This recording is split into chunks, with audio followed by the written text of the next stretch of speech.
Chers compatriotes, en dépit de tout, et malgré que la maladie du Covid-19 m'ait complètement affaibli et que le chagrin m'ait cloué au sol, le Seigneur a permis que je sois guéri.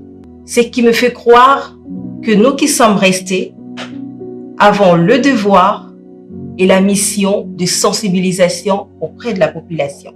Je nous exhorte à observer scrupuleusement les mesures barrières de prévention mises en place par le président de la République, son Excellence M. Félix Antoine Tshisekedi Tshilombo et les gouvernements afin de limiter la propagation de ces virus mortels.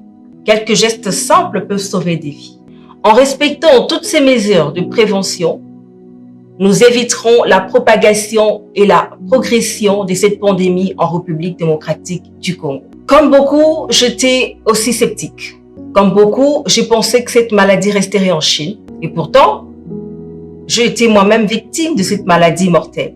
Chers compatriotes, cette maladie existe bel et bien. Ne vous y trompez pas. Ne stigmatisons pas le malade. Par contre,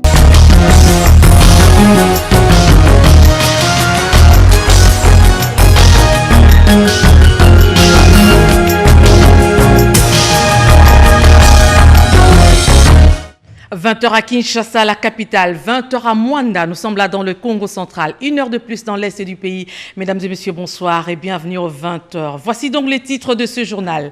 La machine gouvernementale sur tous les fronts, en sus du combat contre le Covid-19, l'insécurité sur toute l'étendue du territoire de la République préoccupe également l'exécutif national. Le Conseil de ministres a pris de mesures idoines pour ce faire. Assistance aux sinistrés de Malemba-Nkulu et de Moulongo, le gouvernement de la République met à contribution les forces armées pour évaluer et distribuer cette aide humanitaire. La Croix-Rouge à la rescousse de l'équipe de riposte contre le Covid-19 en République démocratique du Congo.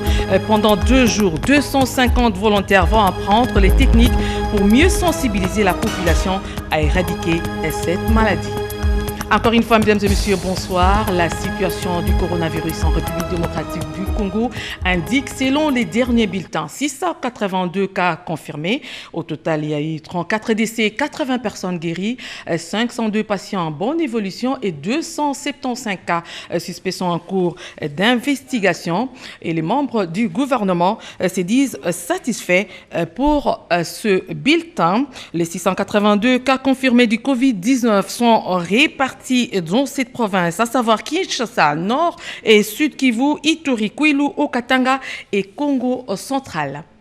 Nous l'avons dit en titre, le membre du gouvernement Conseil des ministres ce lundi 4 mai 2020, vidéoconférence tenue par le président de la République Félix Antoine Tshisekedi Tshilombo.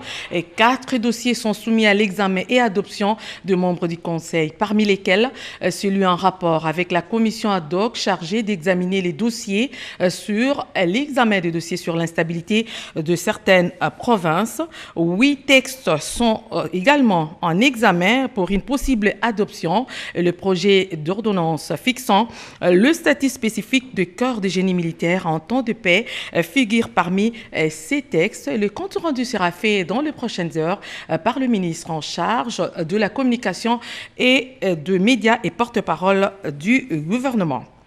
Nous nous rendrons à la Chambre basse du Parlement où les députés nationaux seront en plénière demain mardi, le 5 mai 2020, pour examiner l'examen et l'adoption du calendrier. Du moins, c'est ce qui ressort de la réunion de conférence de présidents tenue ce lundi. Sylvie Mouembo va y revenir dans les prochaines éditions.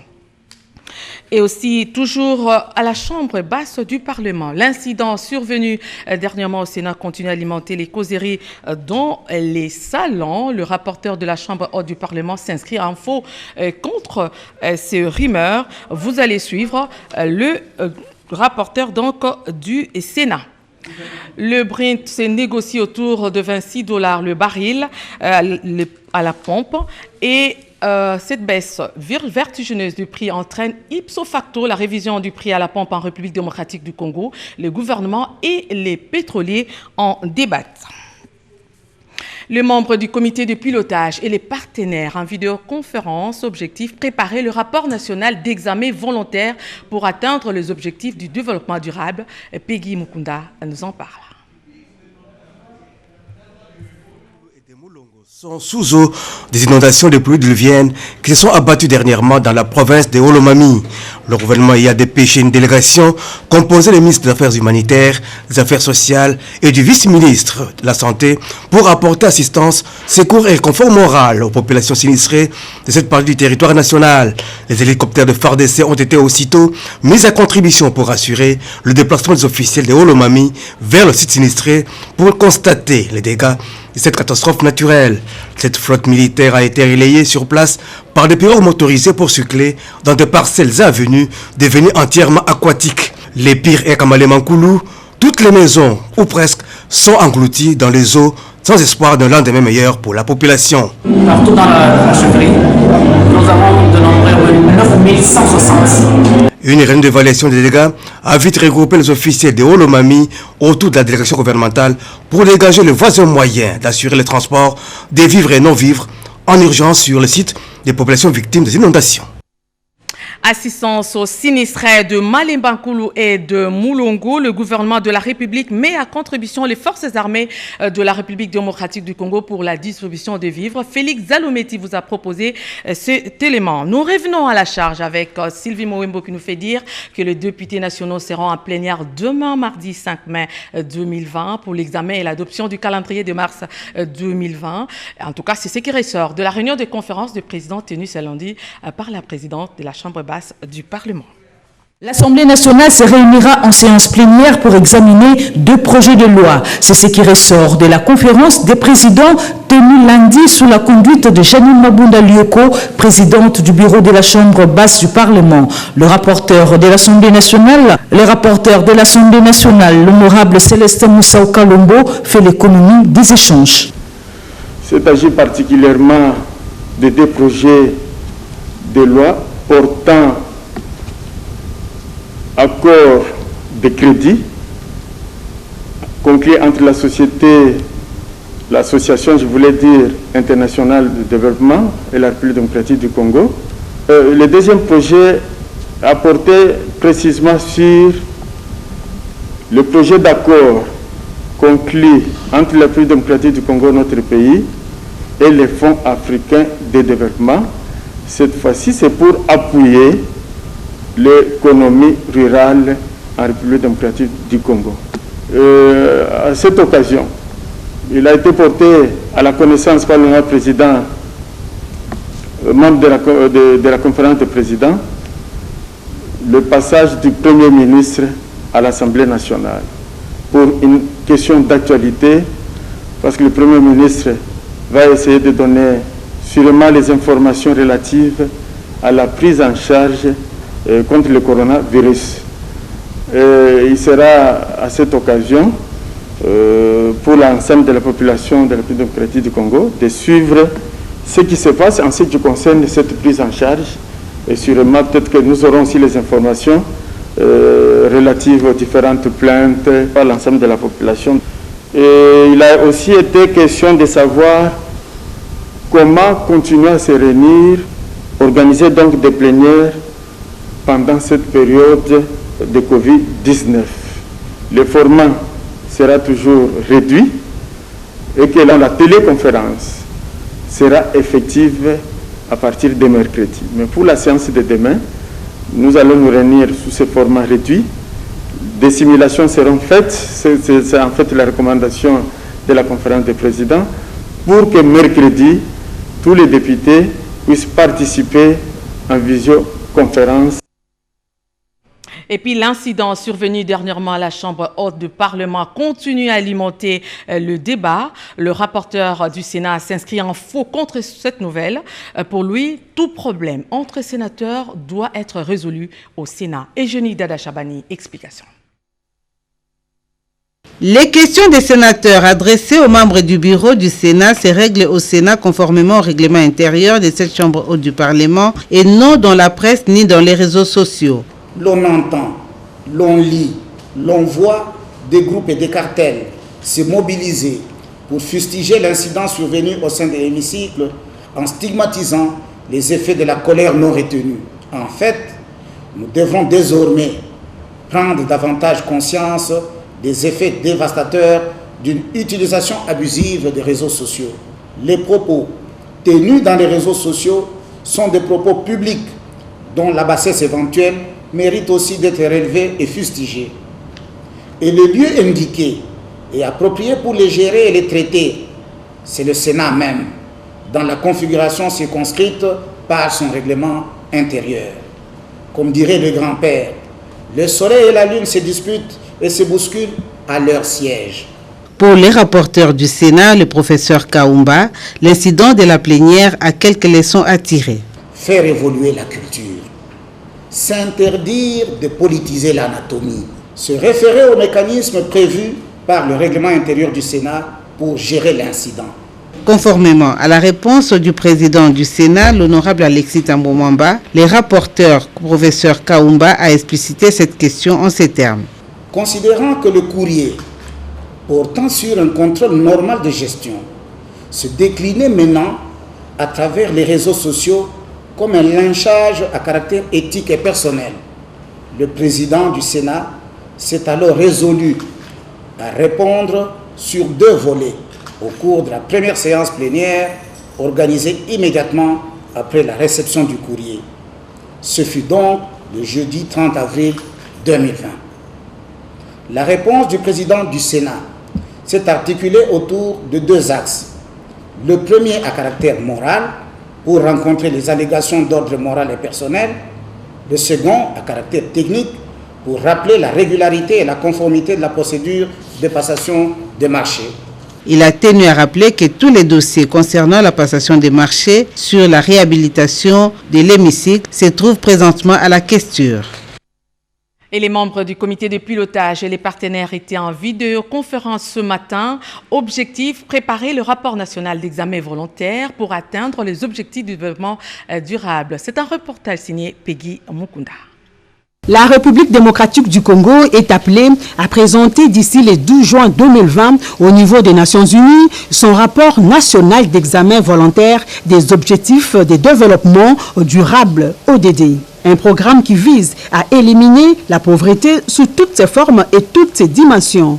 Pour respecter cet engagement et ce calendrier, sous la présidence du vice-premier ministre, ministre du Plan Élisée Mounemboué, s'est déroulé en vidéoconférence l'atelier de préparation du rapport national d'examen volontaire des ODD avec les membres du comité de pilotage et les partenaires d'appui. Les coordonnateurs de l'OCDD, les professeurs Mwanya Akibanda, sollicite la participation de tous dans l'élaboration de ces rapports. Le vice-premier ministre, ministre du Plan Élisée Mounemboué, est revenu sur l'essence et les contenus de cet atelier. Ce rapport doit être présenté aux Nations Unies au mois de juillet de cette année au forum politique de haut niveau sur le développement durable. Ce programme appelle chaque pays à avoir un certain taux de progrès dans plusieurs domaines de développement. L'agenda 2030, c'est le programme du développement durable à l'horizon 2030 adopté par les Nations Unies en 2015. Vous vous rappellerez qu'avant l'agenda 2030, il y avait l'agenda 2015 des objectifs du développement durable. Et les résultats mitigés de cet agenda ont amené les nations par l'ONU d'adopter un autre agenda 2030. Cet agenda qui appelle chaque pays à atteindre un certain taux de progrès dans plusieurs domaines du développement, par exemple l'éducation, la santé, la lutte contre la pauvreté, etc. Donc chaque pays normalement doit présenter annuellement un rapport volontaire de suivi de la mise en œuvre des ODD. La RDC doit mettre en œuvre tous les 17 objectifs fixés pour l'atteinte des ODD à l'horizon 2030. Et la Fondation Mzee Laurent Désiré Kabila est déterminée à aider les agents et cadres de la radio-télévision nationale congolaise à lutter contre la propagation du coronavirus. Sa présidente a remis des masques en tissu au directeur général Ernest Kabila. Jacques Chiboua-Bois-Meji va nous proposer une page magazine à la fin de ce journal. Mais pour l'instant, voici cet élément. La radio-télévision nationale congolaise, établissement public, outil par excellence de communication de l'État congolais, fait l'objet de la sympathie de plusieurs structures et organisations. La dernière en date qui a sympathiquement visité la RTNC en cette période de lutte intense contre le Covid-19, c'est la Fondation Mzee Laurent Désiré Kabila, dirigée de Maître Jeannette Kabila, présidente. En son nom, la délégation conduite par l'honorable Geneviève Inago Sikasongo a remis symboliquement un lot de masques en tissu au directeur général de la RTNC Ernest Kabila en présence du directeur général adjoint Freddy Moulumba et de quelques agents et cadres de la chaîne nationale. La RTNC ne peut pas passer ces moments sous silence. Il faut en être inconscient pour passer ça sous silence. Puisque tout geste de bonne foi doit s'accompagner de remerciements. Nous sommes heureux de vous recevoir et surtout de vous dire sincèrement merci. Que ces remerciements soient aussi portés à celles qui s'est organisées pour que nous soyons assistés. Il y a David qui a parlé dans Psaume 34, à son verset 10 et 11. Qui dira que craignez vous mes saints, car l'Éternel votre Dieu ne vous fera manquer de rien. Nous qui craignons l'Éternel, quelle que soit notre pauvreté, cet Éternel nous vient toujours en aide. La RTNC connaît des moments difficiles, mais il y a de ces gens-là qui pensent à la RTNC. Nous avons vu des cartons à ce même endroit. Des cartons, des désinfectants, des thermoflages. Nous avons vu des gens qui nous ont amenés à ce même endroit. Des gels, des gens qui nous ont apporté à ce même endroit des robinets. Et maintenant, c'est le tour de la Fondation pour nous apporter des masques. Nous en sommes très contents.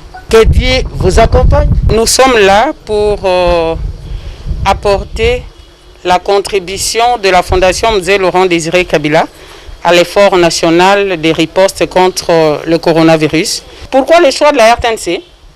C'est parce que, en plus du personnel médical, en plus des éléments de sécurité, les journalistes, le personnel de la RTNC se trouve au front contre le coronavirus. Et comme le personnel est en contact régulier avec d'autres, il était pour nous opportun de les protéger en leur apportant ces masques. Alors il faut bien les porter. Parce que ce que je constate de manière générale auprès des journalistes, lorsque vous avez porté votre masque, quand vous posez la question ou que vous interviewez quelqu'un, la personne baisse son masque, il le place ici. Non. Pour nous protéger et mieux nous protéger, quand nous répondons à une interview, nous devons avoir notre masque. Parce que sinon, nous risquons de déposer ici les projections, les sécrétions qui viennent de notre bouche. Et quand vous tendez le micro à une autre personne, vous pouvez le contaminer. Il faut vraiment que nous puissions nous protéger. Et j'en profite également pour vous féliciter pour tout le travail de sensibilisation que vous faites depuis que cette pandémie s'est déclarée en République démocratique du Congo. Vous encouragez et demandez aux autres personnes de venir soutenir, appuyer l'effort que vous faites. Ainsi armés, les agents et cadres de la RTNC vont continuer à œuvrer en toute sécurité face au coronavirus pandémie mondiale, aux conséquences économiques et sanitaires énormes. Nous l'avons dit en titre, la Croix-Rouge à la rescousse de l'équipe de riposte contre le Covid-19 en République démocratique du Congo. Pendant 2 jours, 250 volontaires vont apprendre les techniques pour mieux sensibiliser la population à éradiquer cette maladie. Louise Nsakala nous en parle. Le coronavirus continue sa progression exponentielle mortelle à travers le monde. Face à cette situation de crise sanitaire, les organisations dans le domaine de la santé multiplient des techniques de sensibilisation sur cette pandémie en vue de limiter sa propagation. C'est le cas de la Croix-Rouge de la RDC qui a jugé opportun de renforcer dans un premier temps les connaissances et les capacités des 250 volontaires de la ville de Kinshasa à travers une formation intégrée. La population est dans les besoins, nous souffrons, il y a des morts déjà. Alors il faut qu'on arrête, peut-être par ignorance, la Croix-Rouge a saisi cette opportunité pour former des gens qui sont en mesure pour pouvoir sensibiliser leurs semblables pour que cette pandémie puisse avoir un frein au niveau de la ville-province de Kinshasa. Nous avons la Direction nationale de la santé qui a planifié, voire formé des sensibilisateurs, les gens qui connaissent maintenant la matière, comment convaincre quelqu'un à se comporter pendant cette période de pandémie. À travers cette formation de 2 jours, la Croix-Rouge de la République démocratique du Congo entend déployer 250 volontaires sur le terrain en vue de mettre en œuvre le plan de la réponse Covid-19 de la Croix-Rouge ainsi que les activités de communication des risques et engagements communautaires, prévention et contrôle de l'infection, surveillance et prise en charge psychologique. Et pendant cette période de confinement, un constat s'observe. Le taux de violence ne fait que s'accroître.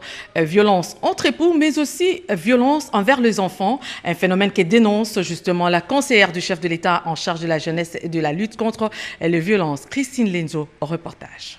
Pour lutter contre les violences conjugales et domestiques, la conseillère du chef de l'État en charge de la jeunesse et de lutte contre les violences faites à la femme, Chantal Yelou-Moulop, qui dénonce l'accroissement du taux de ces violences, appelle les hommes à soutenir leurs épouses.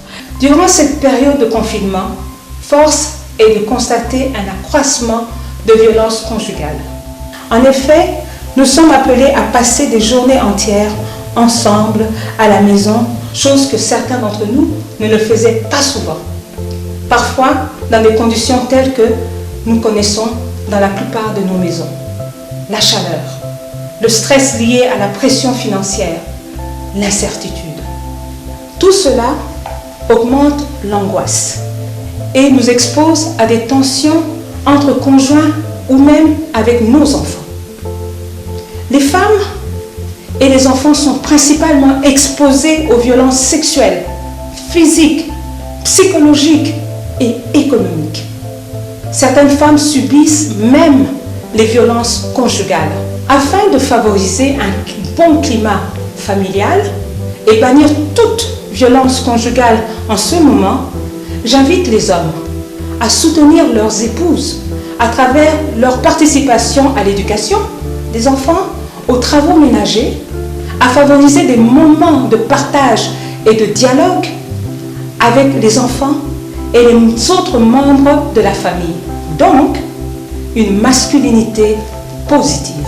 Le dialogue, selon elle, serait salutaire pour protéger et préserver les climats de paix dans les foyers. Hommes et femmes, nous devons promouvoir le dialogue, la paix dans nos foyers pour mieux gérer ce temps d'incertitude et d'angoisse, nous protéger et protéger nos enfants contre toute forme de violence et particulièrement éviter les violences conjugales dans nos foyers. Pour préserver un climat de paix et d'entente familiale, pour contenir la pandémie du Covid-19, observer les mesures liées à la distanciation sociale et aux gestes barrières, pour nous protéger et protéger les autres. Restons chez nous. C'est une campagne de sensibilisation, campagne conjointe, colline inspirée et présidence de la République en collaboration avec le ministère de l'Enseignement supérieur et universitaire. Elle a été lancée ce lundi dans plusieurs communes de la capitale pour sensibiliser justement la population contre le Covid-19. Vital Paga a fait la ronde de ces communes.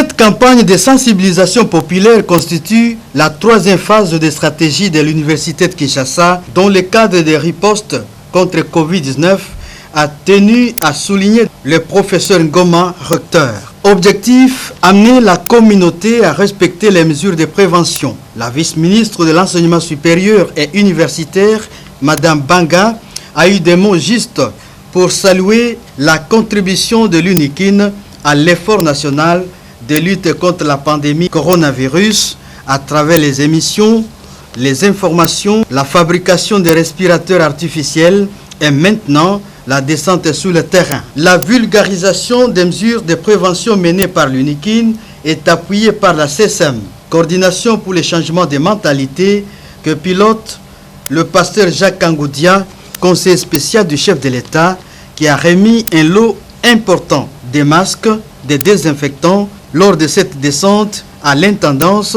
à la Cité Verte, à Matadi Kibala et à l'UPN. Le secrétaire général académique, le professeur Banza Somoué, a annoncé en présence de quelques étudiants et du général Al-Kassongo, commissaire provincial de la police nationale congolaise, la prochaine étape. Demain, nous allons reprendre notre mission à partir de Matete. Nous passerons par des bonhommes. Nous irons au quartier 1, entrée Kimbuta, et nous irons chuter au niveau de Sainte-Thérèse.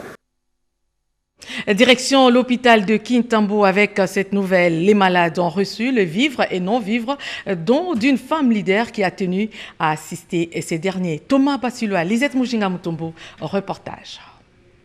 Le monde vit une véritable crise sanitaire avec la pandémie de Covid-19 qui a fait à ce jour plus de 200 000 morts à travers la planète selon les derniers chiffres de l'Organisation mondiale de la santé. La RDC est également touchée. C'est ce qui justifie la présence de Philo Tchamalamoujani, femme leader des bonnes mains et servante de Dieu qui vient de répondre à l'appel lancé par le président de la République, chef de l'État Félix-Antoine Tshisekedi Tshilombo, qui a demandé à tous les citoyens congolais de s'engager chacun à son niveau à lutter contre le Covid-19. Ce virus qui a déstabilisé tous les secteurs de notre vie. Elle est allée ce lundi 4 mai 2020 remettre des vivres et non-vivres composés du sucre, du lait et des pampers à la maternité de Kitambo. Cet échantillon de produits, c'est pour soulager tant soit peu ces femmes et ces nouveau-nés en besoin de première nécessité. Ce geste que je viens de faire tout de suite là, c'est par rapport à la vision que Dieu m'a donnée, de soutenir les mamans qui sont à la maternité, voir les pauvres, ceux qui sont dans des prisons.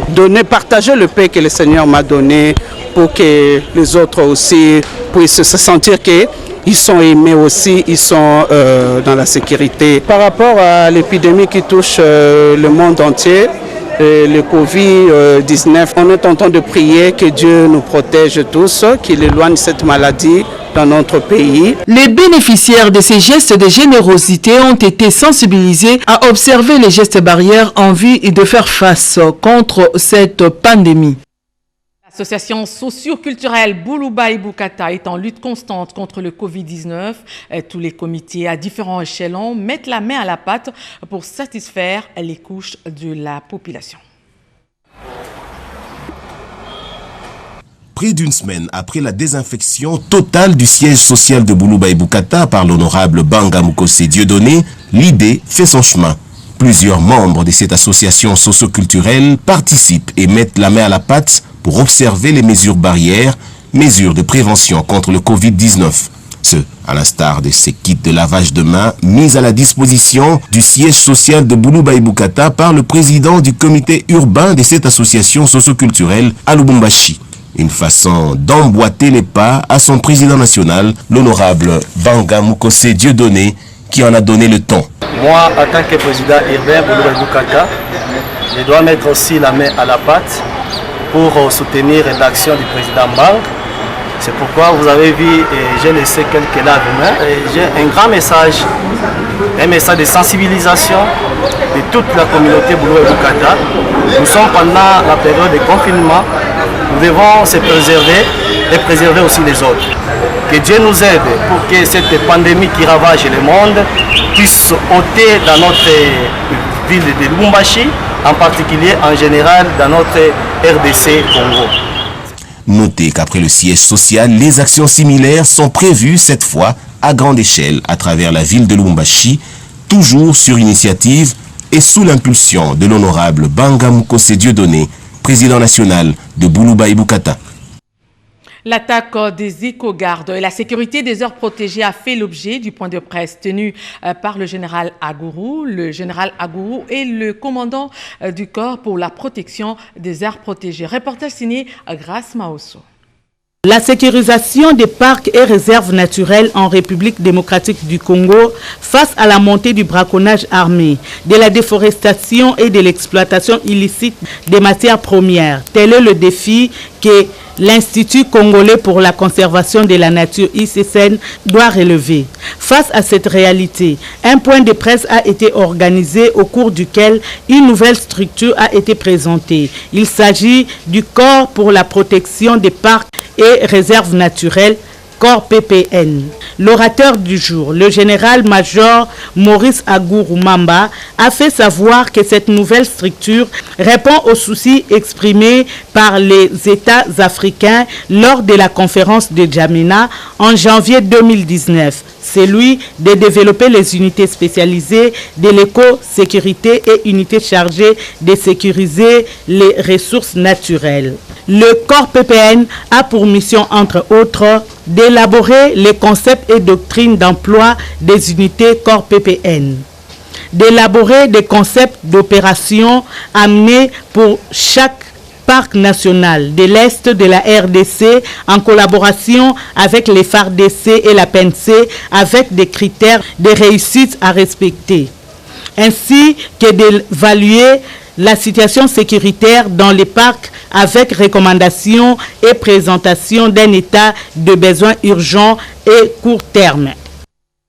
Les hommes en uniforme ont l'obligation de protéger les personnes, de sécuriser les personnes et de leurs biens, mais ils ont aussi un autre devoir, une autre obligation, celui de se protéger contre le Covid-19. C'est ainsi qu'un homme épris de paix et de bonne volonté leur a remis de masques et des désinfectants. Il s'agit de l'architecte Siméon Moussindonda. Reportage Rodépanda.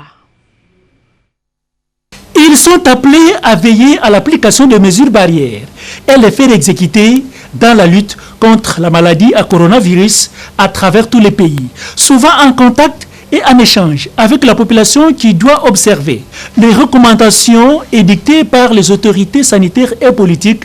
Les policiers comme les médecins ou tout personnel soignant sont toujours au front. Mais dans l'exercice de leur travail, les policiers manquent de fois des équipements adéquats de protection contre le coronavirus. Un compatriote, Siméon Moussindonda, architecte congolais de renommée, a pensé doter la police nationale congolaise, ville-province Kinshasa, de quelques matériels sanitaires. Le commissaire provincial de la police ville de Kinshasa, le général Silvano Kasongo, a réceptionné ces kits composés de 10 000 masques de lave-mains, des cartons de gel hydroalcoolique et de désinfectants. Siméon Moussindonda exprime sa motivation. Les policiers, c'est eux qui sont plus au four au moulin. Outre le fait qu'ils nous sécurisent, parce qu'ils nous approchent, ils sont dans des barrières au front. Je me suis dit, il faut l'accompagner dans l'exercice de sa mission, parce que jour et nuit, il est toujours dehors, il se sacrifie. Et nous ne pouvons que leur dire que nous sommes de cœur avec eux. On ne les a pas oubliés, ils sont nos frères en tenue, nous devons les soutenir. Le général Silvano Kasongo, numéro 1 de la sécurité de Kinshasa, n'a pas manqué de mots pour remercier et saluer l'esprit patriotique de leurs bienfaiteurs. Bon, pour ce qu'il a fait pour la police, c'est un geste important. Un don de 10 000 masques, c'est quand même beaucoup. Vous savez que nous sommes au front. Après, les médecins sont les policiers qui sont au front pour lutter contre cette maladie, cette pandémie qui dérange tout le monde. Nous, comme police, nous pouvons dire que des remerciements et une reconnaissance pour lui. Si il y avait d'autres compatriotes comme lui, je crois que beaucoup de choses allaient marcher.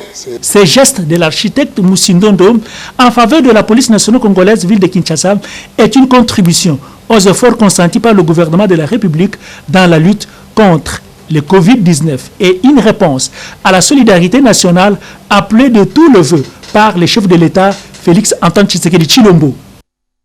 Une note triste dans ce journal. Nicodème Kabamba, dit serpent de rail, ancien joueur, un entraîneur de Léopard, a tiré sa révérence il y a 65 jours. Vous l'avez certainement appris.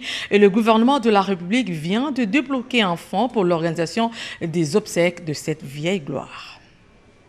C'est depuis plus ou moins 2 mois que le corps de Kabamba Nicodème est gardé à la morgue de la clinique Ngaliema. Un ancien capitaine des Léopards 1968, décédé le vendredi 28 février à Kinshasa à l'âge de 83 ans. Ce lundi 4 mai, le ministre des Sports et Loisirs, Amos Mbao Kitenge, a remis une enveloppe consistante à la famille de l'ancienne star Nicodème, représentée par sa fille Brigitte Kabamba, pour organiser les obsèques dignes de cet ancien léopard. Avec le Covid qui a presque dérangé la bonne gestion financière du pays, raison pour laquelle j'ai été personnellement voir le Premier ministre, lui proposer une piste de solution après avoir parlé avec le chef de l'État. Et c'est comme ça le Premier ministre nous a dit, au lieu d'attendre à ce que le rouage redevienne normal pour qu'on puisse l'enterrer, il a fait entrer sa main dans sa poche pour qu'on enterre ce fils digne de notre pays. Satisfaite par ces gestes du gouvernement, Brigitte Kabamba a manifesté sa gratitude. C'est pourquoi je profite de cette opportunité qui m'est donnée de pouvoir remercier le chef de l'État, le président de la République, M. Antoine Félix Tshisekedi, le Premier ministre, son Excellence Ilunga Ilukamba, ainsi que le ministre des Sports, ce qui a permis de pouvoir mettre en place les funérailles de mon regretté père. Mesdames et messieurs, nous sommes arrivés à la fin de ce journal. Peut-être que vous l'avez pris en cours. Nous nous faisons le devoir de vous rappeler les principaux titres. La machine gouvernementale sur tous les fronts, en sus du combat contre le Covid-19. L'insécurité sur toute l'étendue du territoire national préoccupe également l'exécutif national. Le Conseil des ministres a pris 2 mesures idoines pour ce faire. Assistance aux sinistrés de Malemba-Nkulu et des Moulongo, le gouvernement de la République met à contribution les forces armées pour évaluer et distribuer cette aide humanitaire.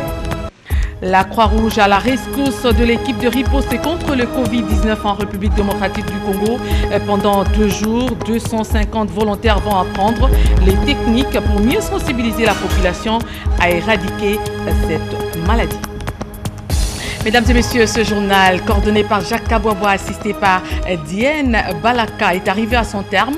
Un journal que nous dédions à toutes les blouses blanches qui se dépassent pour prendre en charge les malades atteints du Covid-19. Ils sont donc à féliciter.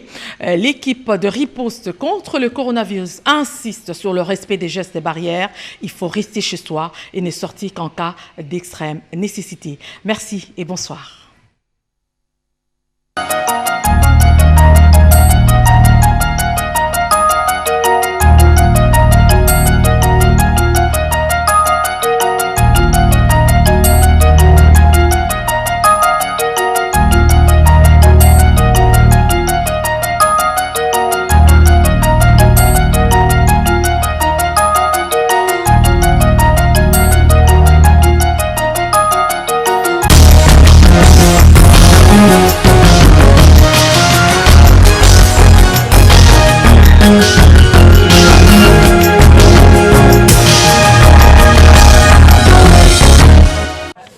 Tout part de là, une idée, un rêve qui grandit.